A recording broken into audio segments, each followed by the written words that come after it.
Good morning Monday, meron tayong dalawang unit na tractor head ready for pull out ngayong araw ng Lunes.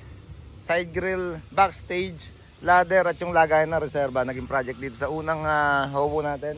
Pangalawang hobo, kulay blue, plate frame, bull bar. Sa taas ba wala? Wala ito. Tsaka yung side grill lang nito na walang ilaw. Ang request nila boating, walang butas. Marker lamp na jet Inoue, tatlo, kaliwat kanan. Backstage ladder. Yan naman ang naging project dito sa pangalawang hobo natin, kulay blue.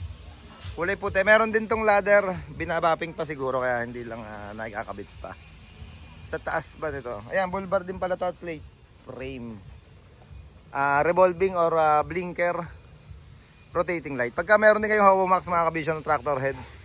Kung gusto nyo palagyan side grill, backstage, ladder, plate frame, bull bar, busina. Pwede yan dito sa baluarte ni Kabisyo. Tawag lang kayo sa number na naka-flash sa screen natin para sa schedule and inquiry. Yeah boy.